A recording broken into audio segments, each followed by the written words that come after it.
Hello, everyone, and welcome to the Spurs Up Show, the best Gamecocks podcast on the internet. Today is Tuesday, December the 8th, 2020. On today's show, former Gamecocks football player Alex McGrath joins me. He does each and every single Tuesday as we break down the hiring of new Gamecocks head football coach Shane Beamer. We also reflect on the weekend that was. We talk South Carolina's 41-18 loss to the Kentucky Wildcats as we wrap up the 2020 football season. All that and much more here on a Packed Tuesday, and it's all brought to you by our friends over at Upstate Movers Group. Guys, Upstate Movers Group, superior moving service. They bring care and attention other companies can't offer because they're just too busy maintaining trucks and profiting off of them instead of focusing on service. Guys, service is what separates Upstate Movers Group from the competition. They're not a trucking company. They are a moving services company, and they're also employee-owned co-op. Their movers are paid twice the industry average, and everyone on the crew is just as invested in the success of the project as you are. They have dedicated professional crew members, and they offer black glove service, guys. They offer end-to-end packing services,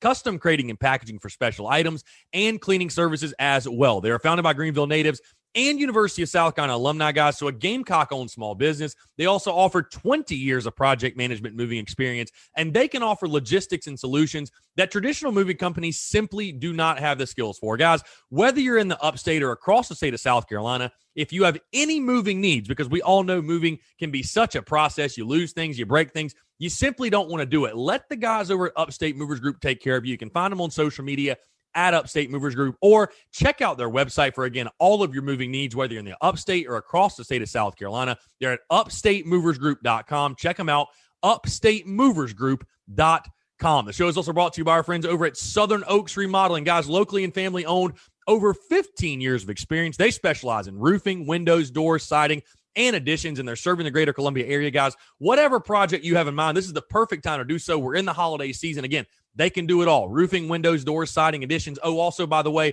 another Gamecock-owned small business, guys. Gamecocks helping Gamecocks here on the Spurs Up Show. You can check them out, all the work they've done on social media as well, Instagram, Facebook. You guys know the drill. Their website, of course, or give them a call today, 803-899-0284. That's 803-899-0284. The show is also brought to you by our friends over at Yardware. Guys, Yardware, another Gamecock-owned small business, by the way. It is a veteran-owned and operating company licensed by the University of South Carolina, selling must-have Carolina yard and wall signs. Guys, these signs are made out of 12-gauge laser-cut steel, and they come in both garnet and black. Guys, basketball season's in full swing. Christmas, though, more importantly, right around the corner. We're less than 3 weeks away from Christmas. And, guys, this is the perfect gift for that Gamecock fan in your life. I have mine in my studio. The detail, the quality is really what stands out with these things, and it's perfect for anywhere. You can put it in your yard, your studio, your office, your man cave. You can put it in your living room, your dining room, your bedroom, whatever it is. For that Gamecock fan in your life, if you're looking for a last-minute Christmas gift,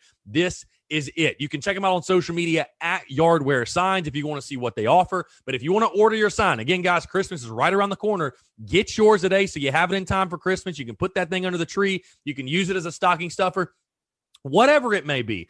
Order your sign today. They're at yardwaresigns.com. Again, that is yardwaresigns.com. Finally, guys, the show is also brought to you by our friends over at MyBookie. Guys, with the Christmas holiday right around the corner, MyBookie's been in a giving mood. A $250 risk-free bet on Thanksgiving, boosted odds, and free bets every hour of Black Friday, and they continue to give away more freebies for Cyber Monday. For a sports book that's supposed to be in the business of making money, guys, they're giving it away. That's just one of the reasons why I've been rolling with MyBookie this season. The fact is this, guys, if you're going to put some action on the games, whether you're betting NFL, NCAA, college football, college hoops, whatever it may be, you want to do it with a reputable brand like MyBookie. Guys, you can make your deposit using the promo code Gamecocks. Again, that's promo code Gamecocks, and they'll match you halfway to give you a head start on building your bankroll. Put in $200, you get an extra $100 to play with, guys. It's a no-brainer. Joining and depositing is a simple process, and it's quick, but more importantly, when it's time to get paid, that's quick too, guys. You can treat yourself to some extra cash in your pocket this holiday season by investing in your intuition. Guys, it's not just winter season, it's winning season. So bet, win, and get paid with MyBookie. Let's get it.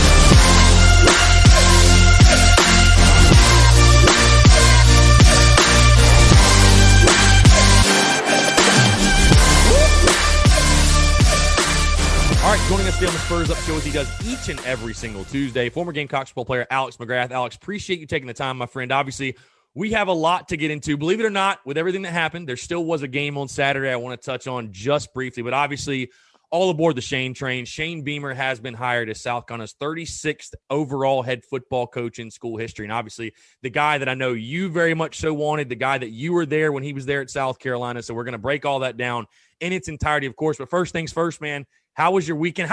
Realistically, how much of the game did you catch on Saturday night? Because I know that was a brutal one. And I talked to a lot of South Carolina fans that told me, Chris, I'll be honest, after like the second quarter, I was out. Like, how much of the game, how was your weekend overall? It was good, man. It was good. You made it even better by them announcing Shane as the next head coach. But I had dinner plans Saturday night, so I streamed the majority of the first half from my phone at the table, which was incredibly rude on my part, but neither here nor there. And then, we got to the halftime down 24-3, and I was like, you know what? That's enough for the evening. I'm just going to go ahead and close this down. Yeah, for sure. Well, like I said, I don't want to completely skip over the game because, again, not a lot to take away. You went to Kentucky with 46 scholarship players, 16 scholarship players on defense. Really, the only thing I want to focus on were really two things. Number one, we have to start with Kevin Harris, applauding what he did this season, rushing for over 1,000 yards. He rushes for 210 yards in the game. And Alex, you think about his stats and what he's done this year, and it's kind of hard to believe South Carolina went 2-8 with a running back that good on its roster in a 10-game all-conference schedule, mind you. Rushed for over 1,000 yards. Just talk about, again, you watch him in the first half, what he did, and throughout this season as well. Just talk a little bit about Kevin Harris, what you saw from him. Again, I think the future of the running back position is in very good hands with him, Marshawn Lloyd, Rashad Amos did nice things when he came in. But overall, your thoughts on number 20 in Garnet and Black on Saturday and throughout this season as well. I mean, tip of the cap to Kevin Harris to rush for 1,000 yards in a 10-game conference-only schedule with, a suspect offensive line at times. It's a hell of an accomplishment and just a testament to the type of player he is. He's just a big body back that gets going downhill. He's not going to let one person tackle him. And I think, from a running back perspective, we've got quite the running back room for Coach Beamer coming up in 2021 with him and Fenwick, Marshawn Lloyd, Amos. We've got some talent in that room, fortunately, and some talent in the quarterback room. We just got to find some people to throw it to. Yeah, and that's what I wanted to move to next. I was just going to say, though, it's crazy when you think, again, of Kevin Harris and what he did this season. He rushed for over 1,000 in a 10-game all-conference schedule when every team we played knew he was going to get the ball. I mean, it was no secret what South Carolina's game plan was. And, he rushed for 10 yards a carry on Saturday night, and you lost by 23 points. Like, I'm just thinking back. I'm like, how is that even possible? He's 21 carries for 210 yards. I mean, that is – you can't draw up a much better night for a running back. And still in a losing effort. Whatever, it is what it is. But let's talk quarterback again really quickly because, again, Luke Doty struggled, did not have his best game. I'm not really – piling on the kid or holding against him. Like you said, he doesn't have anybody to throw to. There's no weapons on that offense outside of Kevin Harris. But I just want to get your take as far as, like you said, Shane Beamer does get the job. He's hired. We're talking here on a Monday before the Shane Beamer press conference at 2:00, by the way. So I'm sure we're going to get some kind of idea. Maybe he's going to announce who his OC is, DC, but specifically on the offensive side. Your thoughts just on the things you saw from Luke Doty in these last three games. Again, yes, he struggled against Kentucky. That was definitely a freshman game for him, which I, for one, am glad he got out there and taking the licks. Like, learn right now. The season was a wash anyways. Go ahead and learn. Make those mistakes now. Now Shane Beamer and that offensive staff will have film to coach and teach him on. But your overall thoughts on Luke Doty, what you saw in the last three games, and I guess what you're looking forward to seeing in his development as Shane Beamer obviously takes over and gets his offensive staff to Columbia. So I think ultimately what we saw from Luke Doty is a wildly talented quarterback that's just raw right now. And what I think Shane or Coach Beamer needs to get in there with an OC hire is figuring out what that offense is going to look like, and does that best suit Luke's ability? Does it best suit Ryan's ability, assuming Ryan stays? And from there, just looking at it, like, well, how do we best tailor this approach to make either one of these guys as successful as possible. So I think, overall the last 3 games with Luke, you saw flashes of brilliance mixed in with a lot of freshman mistakes. And that's what you're going to get from a freshman. Yeah. Who's been practicing at wide receiver inexplicably for 7 weeks to that point. Right. So, yeah. And I'd assume that you're of kind of like me in the sense that your preference for the offense and what you best think is going to fit Luke Doty. Because I think Luke Doty is, again, a ton can change. You never know. There's recruiting. There's the transfer portal. There's just guys winning jobs and beating out other guys. But I feel like first things first, Luke Doty is in line to be your starting quarterback in 2021 and the piece that Shane Beamer and that offensive staff builds their offense around. But I would imagine you're like me in the sense that you're talking about the best fit, the offensive best fit. It's going to be spread, up-tempo, letting your quarterback be an athlete. Obviously, you're going to continue to use the running game with the great backs you have, but I think we're going to see a much more modern offensive attack. And again, we're going to find all this out once he announces the OC hire and kind of, we're going to have film what that guy likes to do. But I'd have to imagine it's going to go to a much more spread, up-tempo, modern offense that we're seeing throughout college football right now.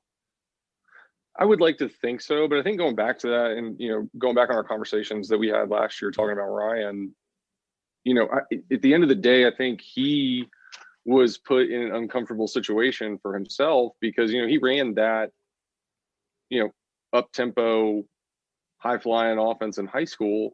But then what we brought him in and asked him to do is run that out of an RPO set where you're having to make reads, you're having to throw on the run, you're having to throw like without your feet being set underneath you. So if they go back and look at that tape and they're like, okay, we can pull this element out of it, now what does it look like? And so I think that's something that they're going to go back and watch all the film for if they haven't already and get something together that they think is suitable for multiple people to go in there and run, but that can be then tailored down to whoever is in there under center. For sure. Well, Alex, let's dive into the fun stuff. Obviously, with the coaching stuff, Shane Beamer hired as South Carolina's head football coach, all aboard the Shane train. But I want to first go back to late last week. You and I obviously had conversations off the record. We sort of heard things behind closed doors, how things were evolving. Billy Napier getting a second interview. And it really sounded like it came down to Shane Beamer and Billy Napier. I know that Scott Satterfield factored in here and there. Maybe Neil Brown did at some point. But those were the two main guys. First question, did you watch the Louisiana App State game on Friday? Did you catch any of that? Or did you catch any of the comments on social media? Okay, so I caught the Twitter beef, and then I fell asleep before the historic failures in game management. So I didn't see it, unfortunately. Right. Okay, so did you see the play, though? Did you see the play at all? I saw it. Okay, out of context on the internet. Yes. Okay. Yes, of course. So again, we've talked to this ad nauseum, but going back to last week, I just think it was a really interesting point in this coaching search. Because again, we talked off record. I think it came down to Beamer and Napier. And I said I would have been happy with either guy. Both guys have pros and cons. Obviously, we know the pros with Shane being at South Carolina, dream job, all that good stuff. Billy with head coaching experience and all that. His ties, working under Nick Saban, which I don't think that really matters, but whatever. So I caught a little bit of that Louisiana game. And I will say first things first, it's easy to sit here on the airwaves and talk with you, Alex, and say, oh, don't judge a guy from where he's worked and all this. But hearing the announcers say Billy Napier worked under Nick Saban and former Clemson assistant, puke. It made me want to throw up, honestly hearing. And I'm not saying I would have been disappointed if he got the job, but it made me want to throw up. Second thing, watching that game. Again, I had dinner on Friday night. I was in Charlotte, had dinner plans, did not catch really any of the game. Got home, caught the fourth quarter, really. That's all I needed to see. A minute 50 left. Your long snapper stinks. That Louisiana's long snapper stinks. I don't know how they don't have another long snapper. Kid was snapping it over heads all night. Minute 50 left. You're up 5 points. And I saw the most I don't even know if Muschamp makes this call. You're at the 45-yard line. You run backwards 40 yards. You snap it to your quarterback. You run backwards 40 yards. Take a safety to make it a 3-point game with a minute 50 left. That was probably like one of the most baffling calls I've ever seen on a football field. Like that was it's a bold strategy. Bold strategy is putting it very kindly. And again, Louisiana ended up winning the football game, and App State missed like a 27-yard chip shot to give Louisiana the win. Whatever. But I tweeted after the game, half jokingly, because it was crazy to see social media erupt like we just lost, or something, or like that just happened to us. Right. But I tweeted after the game and joked. I was like, that feels like one of those BS kind of pull it out of your ass wins that kept Will Muschamp in Columbia for 5 years. So that's sort of what it felt like. But anyways, going from that point, I tell that story to kind of set it up, because you can comment on it. That was one of the wildest things. And I think that had people feeling very uneasy about Billy Napier after that game, because, and again, you don't want to put too much stock into it, but it's like, if you can't handle the pressure in the moment in a Sun Belt game, what are you going to do when you're coaching in the SEC and you're making millions of dollars and there's big time games on the line and you got boosters breathing down your neck? And I mean, I don't know. That was a tough look for the home team there for a little bit. You got to say. But he has head coaching experience. Yeah, so obviously all that washes away. Yeah, all that washes away. Well, anyways, I say that to say this again. I'm just trying to kind of unfold how things went. We go into Saturday. Again, it's Beamer, Napier, and there was an interview with Napier on Saturday. I want to first address the Billy Napier stuff, because it comes out on social media. Billy Napier saying, I think, what was this, after the game? He said that he's staying at Louisiana. He's not taking the South Carolina job. And the narrative from a lot of people, and again, we don't have to spend a lot of time on this, but I just think it's interesting. The narrative from a lot of people that I've seen, or some people, is this. Oh, Scott Satterfield turned down South Carolina. Oh, Billy Napier turned down South Carolina. I tell folks, don't listen to the BS noise, because there's a lot that I think went down behind closed doors that we don't know about. Because you and I both know, again, talking about what we heard from different sources, money was the issue. And I feel like, knowing the type of dude Caslen is, and then again, Tanner and that whole search committee, and again, the boosters being split on who the hire was, I find it hard to believe they didn't watch that game Friday night and go, you know what, maybe we're not going to give him the money he wants. Like, maybe we won't do that. Like, just your overall thoughts and how it unfolded to that point. And then, of course, we'll get directly into Beamer getting hired. But I just thought that was a really interesting storyline to follow in saga as it unfolded on social media. It is. And if I can add this to the internet trolls, we can't even get, we're being turned down by Louisiana Lafayette head coach, yada, yada, yada. You just go through it step by step. This man coached the game Friday night. Yeah. He got on a plane, presumably Saturday morning, to come interview for the job. The Kentucky game finishes, and he tweets out, whatever the media department gave him, that I'm staying at Louisiana Lafayette.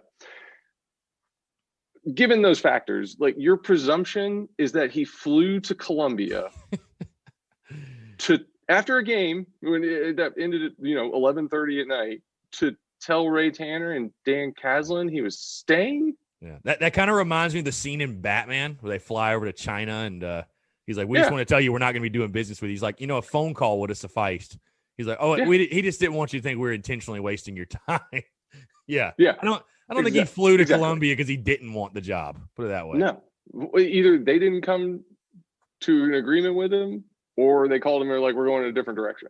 And, for him, perception is the reality that, I turned this job down. I didn't get passed over, because that's helpful, for him in the credibility department next time a job comes up. And, it is not in our best interest to get into a Twitter war with a coach that, no, he didn't actually turn this. I mean, we don't gain anything from that. We got the guy we wanted, obviously. Yeah. Let it go. Yeah. There is, he did not fly to Columbia to tell them in person, I'm not taking this job. I assure you. Just burning through that athletic department money to take the plane. Yeah. Why not? The news. Why not take a day trip down to Ocola? Now, and again, send an email. Yeah, we send a text. Yeah, when we can move into again. We got the guy we wanted, Shane Beamer. We hadn't talked since Tuesday and late last week, and I think that saga was very interesting, obviously, to follow over the weekend. But again, it comes out, and I didn't expect it to come out immediately after the game, but that comes out, and that basically, once that statement, you're like, okay, Beamer's the guy. It starts leaking out, Brett McMurphy and ESPN and Bleacher Report and others are saying Shane Beamer got the job. Where'd you go? I want you for video on this. Oh, hold on. Sorry. I got a call coming through. Okay, you're good. Nah, I want you. Good. All right. No, you're good. You're good. So, anyways, you get the guy you want. That whole saga unfolds, but I want to ask you. It comes out Saturday. He puts out the statement. Obviously, Beamer's staying. So you thinking to yourself, okay, it's 100% Shane Beamer. Then Brett McMurphy tweets it. Then ESPN. Then Bleacher Report. Then everybody. It leaks out, and that evolves all through Saturday night. I didn't go to bed till like 1:30 in the morning, just looking at the Beamer stuff and giving my reactions. Then all throughout Sunday, obviously, he flies in. It's officially his job. The university releases a statement. He releases a statement. Ray Tanner.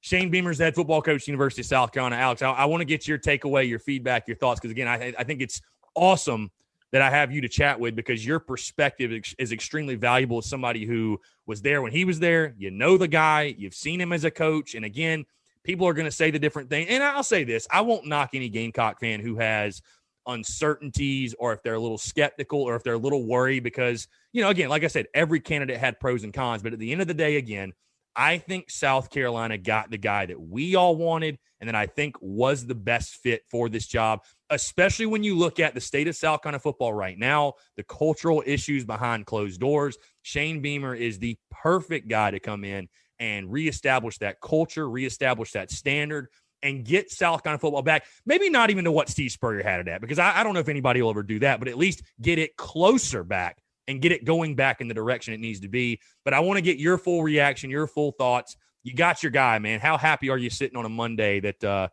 Shane Beamer's the next head football coach, man? I was so happy when I saw that tweet Saturday night.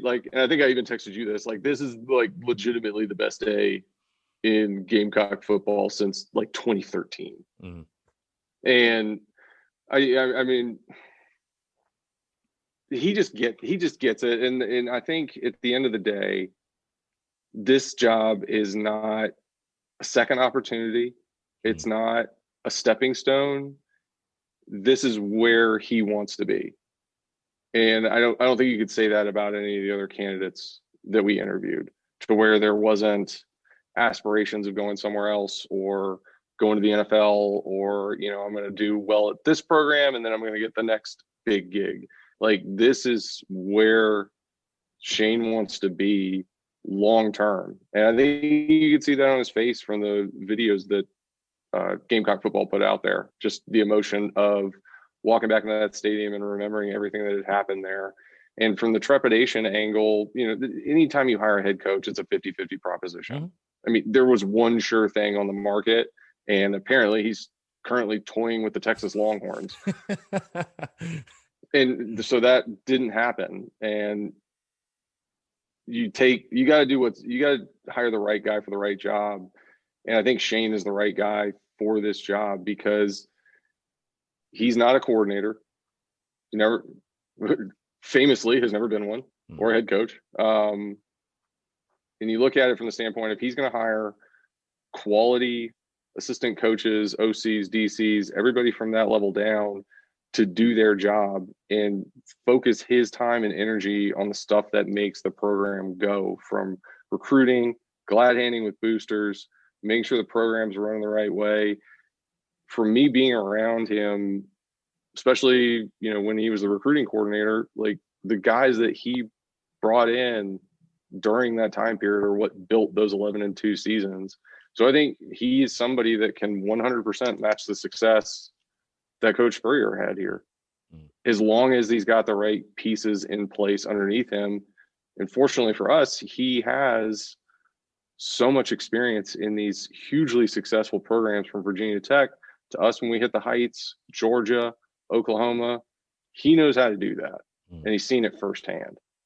And from a recruiter, there's really nobody else who would rather have in that circumstance somebody that's got the time, the energy, the want to put in those hours and get the right guys into that program. And the connections from the coaching world are going to pay huge dividends. So, it's a 50-50 proposition, and you know what? It could blow up and we could be in the same situation 4 years from now. But there wasn't a coach on the market that didn't put us in that position, other than one who I sincerely hope we called, but who's to say? And this is it's the right guy, because this is the job that he's always wanted. Yeah, and I think the South Carolina job is very unique, and I said that on my show yesterday. And you mentioned the clips, and all the clips were so awesome, from him saying, you know, how good it feels to be home, to the dude literally tearing up walking around the stadium. And it's like, Yep. you watch that clip and you're like, wow. I mean, that tells you everything, right? That's it. That's why you brought him. I mean, and, you know, I thought one of the pictures that was really powerful too, that wasn't shared a whole lot, was him standing in the indoor looking at the backdrops of all, it's like Connor Shaw, Clowney, Ellington. And it's like, I think it's very valuable to have a guy in there that isn't just, you know, we heard selling ice to an Eskimo for 5 years, and I know how sick of that we got. This dude's selling, like, he actually, like, he can look at that and say, we did that. Like, we did it. Like, I know those guys personally. Like, we did it. So it can be done for sure. I know for a fact. I've seen it with my own eyes. And so, yeah, I think the job is really unique. And that, you know, again, that was something I thought Perry had really good, valuable insight on, as far as talking about, you know, wanting to be a Gamecock. There are a lot of coaches out there who want to be a Division I football coach. Billy Napier, I'm sure, wants to be an SEC football coach, but Shane Beamer wants to be a Gamecock. And again, I know people get tired of hearing the culture thing, and they get tired of hearing stuff like that. But again, like I said, I think in this search, when you look at where Gamecock football is right now, and just how divided it is, and you got guys playing, I think, as individuals and not as teammates, and not fighting for one another and fighting for the block C instead of fighting for themselves. I think that's why that was so important throughout this search. And again, I'd echo everything you said. I think Shane Beamer is certainly the guy. He was the right choice from the beginning. I almost wish we'd have pulled the trigger sooner. I mean, to be totally honest with you, because I think it was obvious. It was clear he was the right guy from the beginning. And I know you have to do your due diligence, but I think Gamecock fans are, you know, ecstatic that he's back. And I'm excited to see what the support especially is going to be like from the former players, all these guys that spoke out wanting him to get the job. I'm sure that is going to, you know, that support's going to increase. Not to say it wasn't there before, but I think it's going to be a new heightened sense of guys coming back around, and some of the greatest ever wear the uniform coming around. And that's just stuff that's invaluable. It's just invaluable. Well, it is, because it brings, and I know I've been on here and I've said hope's not a strategy, but it's like, it's hopeful. But you have to have hope. It's not a strategy, but you have to have it. You have to have it. It's like, you know, we got to the beginning of every season with Muschamp, and we knew what we were going to get. We're going to be inconsistent. We'll probably get a good win. But at the end of the day, like, we're not further along than we were 4 years ago. And now we have somebody in there who we don't know what's going to happen with it. We don't know what coordinators are coming in. I mean, there's rumors and speculation out the wazoo on that stuff. But at the same time, you know, it's somebody, you know, it's not a second chance. It's not a chance to clear your name at a program. This is my dream job. I want this job. Let me do it. And that just makes me very excited. Just, and two, just knowing or being coached by him, like, an energy he brings, how personable he is with players. I mean, it's not even like I've seen a lot of comparisons that, you know, Muschamp's guys all loved him too, but it's just, you know, from a recruiting standpoint and just a coachability standpoint, he's just really good. And that's why you see, like, the DeMarcos of the world, Steven Garcias, Lattimore's, DJ Swearinger, all of those guys know that, because they've been in the room with him. They've been in the trenches with him. They know what he brings to the table. And that's what they want for the program. That's why I want that for the program. Yeah, no, absolutely.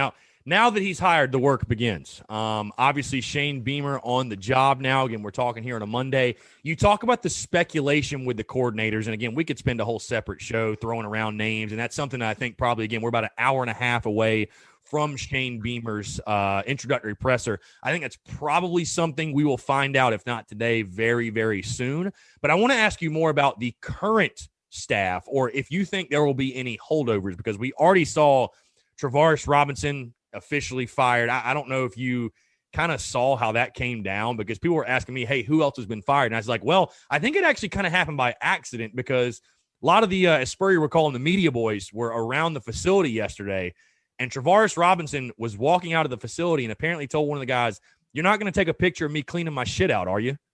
So that was kind of like, okay, he got fired. All right, he's gone. Well, my question would be, who greenlit that? As far as what, allowing the guys around the facility? Like the termination? Like, don't they do like meetings before? Well, no, he did. He met with them all yesterday. Beamer met with everybody.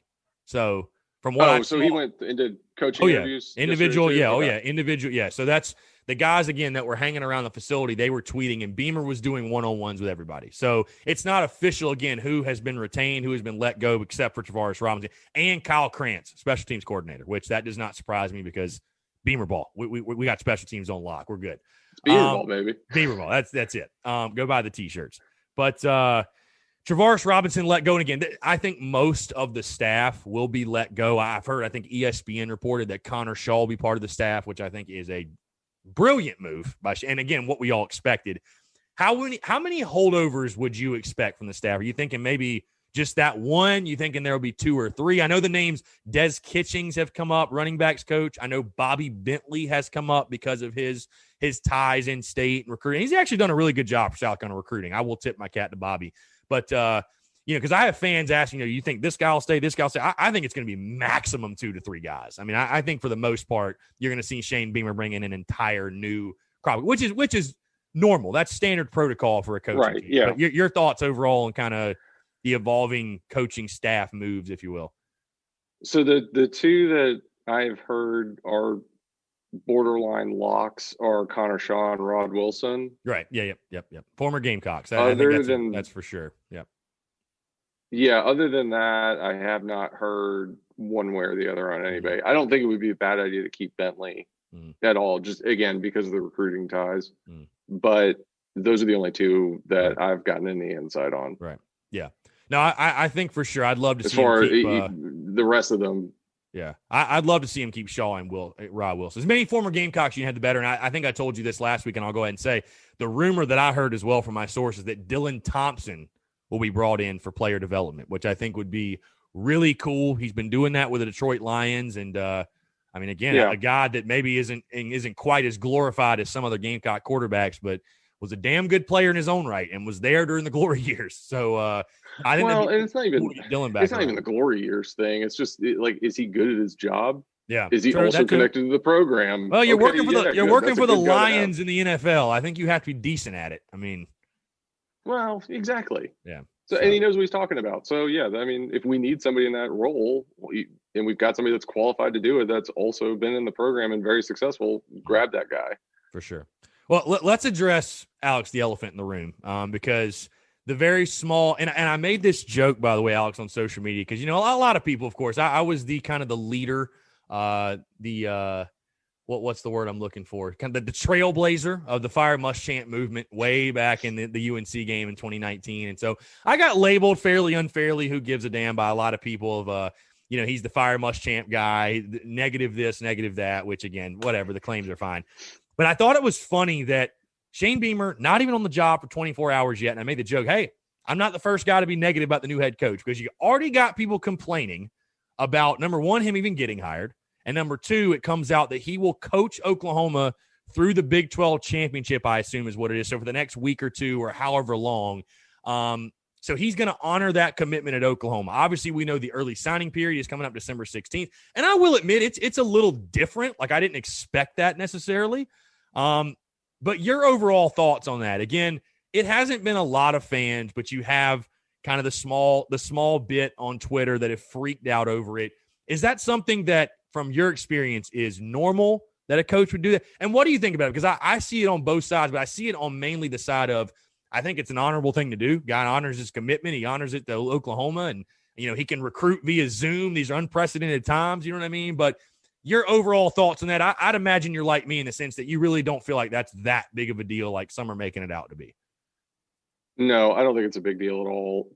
Mainly given just where we are as a society right now, where it's not like he's going to be doing in-home visits. Right. Like, he can make a phone call and hop on a Zoom from anywhere. Given that, and him wanting to honor that commitment to the players that he brought into Oklahoma, the coaching contract that he signed with Oklahoma to finish that out, I think is honorable, to be perfectly frank with you. And I think is a true, character point that we're getting in Coach Beamer. Yeah. That he's going to finish what he started. Yeah, and I tend to agree. And people also brought up, he's got to make relationships with the current players. Guys, they're going home for break. They're not going to be here.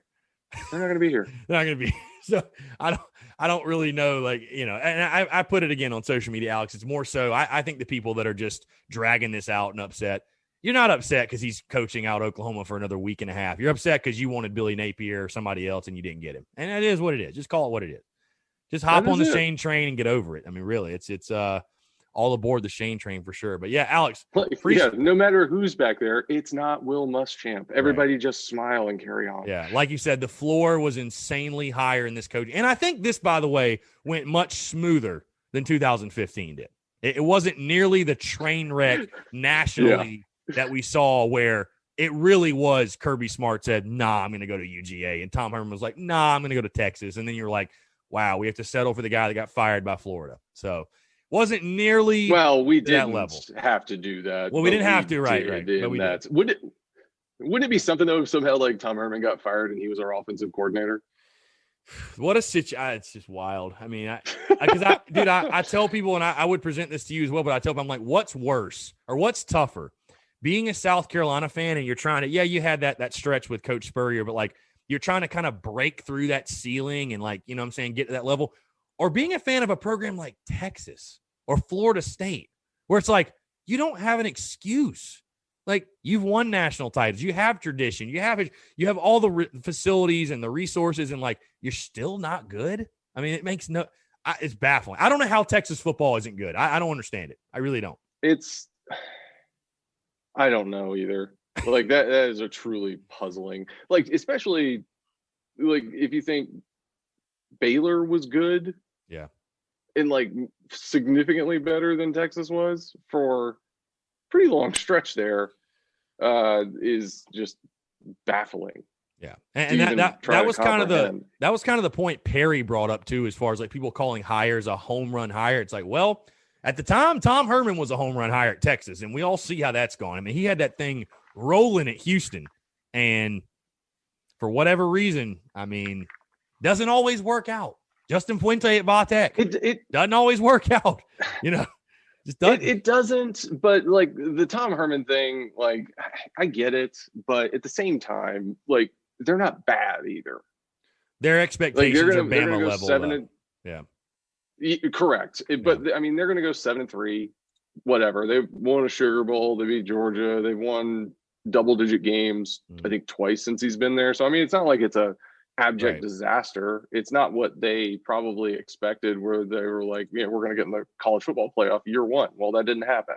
So that is truly a dumpster fire. Yeah, it makes it a lot tougher when Lincoln Riley's boys are doing what they've been doing in Oklahoma, and that's your biggest rival. So I think that's probably where a lot also of a candidate for us who didn't have head coaching experience. I just feel like I need to point that out. Yeah. That was another guy. Ray Tanner didn't feel like he was ready for the big bad SEC. So we all see how that's gone. Anyways, though, it is what it is. I think they got this one right, though. Excited for Shane, obviously. Beamer ball, all aboard the Shane train again. I know you're fired up, and again, I think this is a great day, and it's awesome to talk to former players, and it's a great day for all former Gamecocks that were under him, that knew him, that got recruited by him, and I'll say this, the last thing too, because I've talked to, again, I've been blessed enough to talk to so many former players. And a lot of them, what they've said to me, either off the record or on the show, is just like, we want to see more Gamecocks get opportunities. Like, there's a lot of former South Carolina guys that are coaching, that are doing great things in the football world or just in life in general. And it's like, we're hiring this former Georgia OC. We're hiring this former Georgia wide receiver coach and this former Georgia quarterback and Georgia guys and Florida guys. It's like, why not give a South Carolina guy a shot? So, you know what? I at least applaud them for now we're going to start to see some Gamecocks get their deserved shots. There's a lot of South Carolina guys right now who are coaching in the high school ranks, in the college ranks, that are doing really good jobs that maybe they deserve a look. Not maybe, they do. They deserve a look. So I'm happy for the Gamecock fan base, the university, the program, but definitely for those alumni that, I think some people are going to finally get a deserved shot, and it starts with Shane Beamer. So I'm fired up for that. And again, I know you can agree with that sentiment. 100%. Yeah, for sure. Alex, always a pleasure, man. I don't know. This might be the last one of the season. Obviously, the season's over.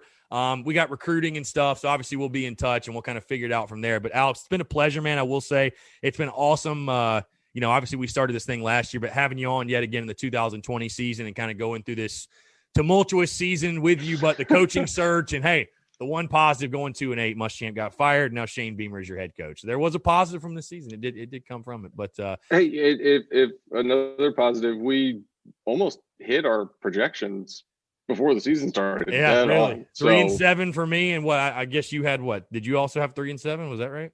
Or 4-6? I was like that. I was in that 2-8, 3-7 range, somewhere in that general vicinity.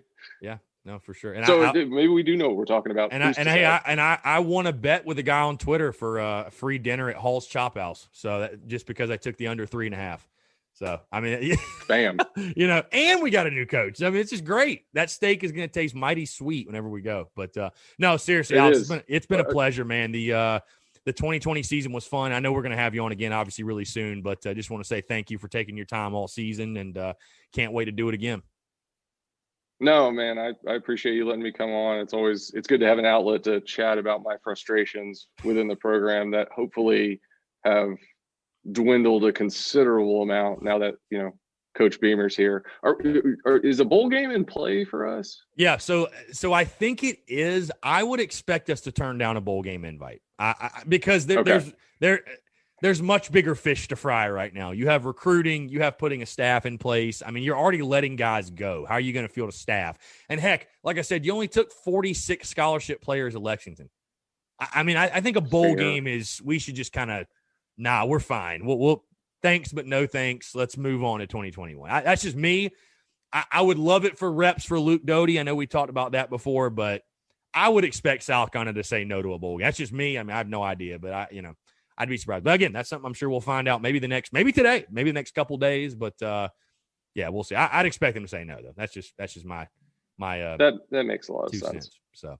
But yeah, no, Alex, man, we're going to wrap it up. It's a pleasure, man. Obviously, again, it's been a pleasure to chat with you all season, and we'll definitely do it again soon, man. Appreciate you.